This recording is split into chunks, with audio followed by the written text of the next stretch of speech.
Unlike the other national semifinal, had you served up Ohio State and Georgia playing in a national semifinal in August, no one would have batted an eye. These were two of the expected best teams in college football. They arrive at this game a little bit different states. Ohio State limping in a 3-score loss against Michigan, still make their way into the playoff, and Georgia's been dominant for a long, long time.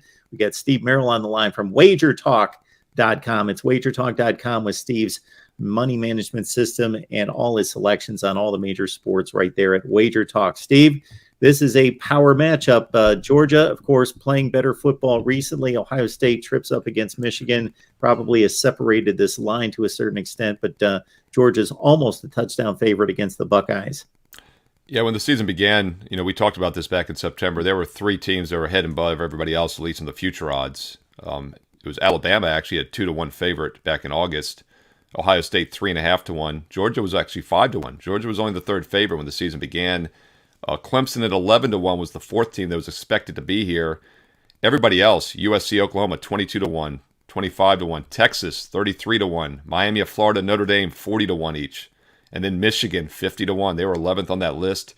TCU was about 40th on the list, 250-1 when the season began. So, yeah, in hindsight, not a surprise that Ohio State and Georgia are here. And to be honest, I think Alabama should be here as well. I didn't think TCU necessarily deserved to get in after that loss. We talk a little bit more about that on the TCU Michigan previews, so check out that channel. Let's look at this game, though. On the surface, as a 6.5-point favorite, Georgia has a 71% chance to win straight up. Something I did not mention in the TCU Michigan preview is that as a 7.5-point current favorite, Michigan has a 74% chance of winning straight up. So there's almost a 50% chance we get Michigan, Georgia in the finals. 0.71 times 0.74, it's 40-some%. So that is the likely matchup. Ohio State's offense is what's going to have to get it done here. They're not going to win a low-scoring, grind-out game, in my opinion. Georgia holds a substantial defensive edge. It's interesting. We say they hold a substantial defensive edge, but then you look at the numbers. They give up a touchdown less per game, but they give up 4.8 yards per play. Ohio State gives up 4.9. But Georgia has faced a tougher slate of opposing offenses in the SEC that averaged 5.8. Ohio State's opponents have averaged just 5.4. So Georgia is the better defense, but it's not as extreme as you might think. What is fairly extreme is the pass defense. That's the difference in this game, in my opinion.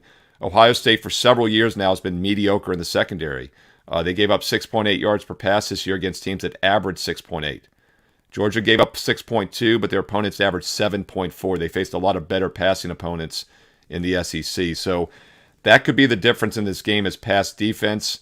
Offensively, Ohio State actually has the slightly better numbers, especially when you factor in opposing defenses. Ohio State actually faced tougher defenses in Georgia, yet they're 0.3 yards per play better, 7.3 versus 7.0. So we have the better offense in Ohio State, better defense in Georgia.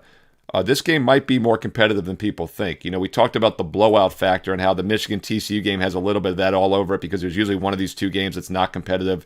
We almost have at least one team win by double digits every semifinal, it seems.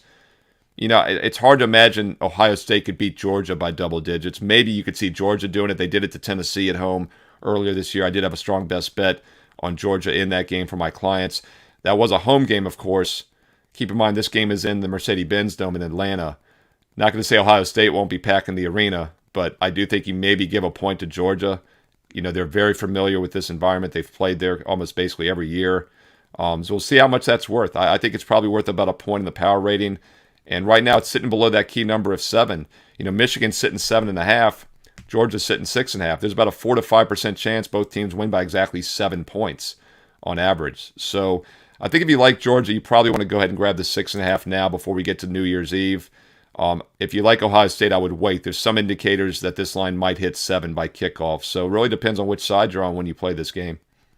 These teams are obviously going to be laser focused, as Steve and I have discussed, that always being a talking point concerning other bowl games, non-playoff games. But the confidence factor, though, you got to think Georgia is supremely confident. And I have my doubts about Ohio State after getting shell-shocked against Michigan, where they really stand in terms of their psyche. You would think with their talent that they would be confident, but I don't think they're quite where they need to be and have some work to do between now and getting ready to kick off against the Georgia team that's been the most dominant in college football.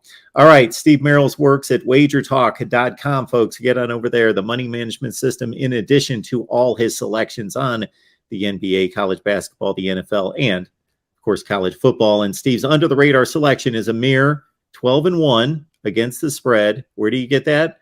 Go to patreon.com, search Mark Rogers TV. Steve's kind enough to deliver his under-the-radar selection for us exclusively on Patreon. Search Mark Rogers TV. Steve, thank you so much for this. Hey, thanks, Mark.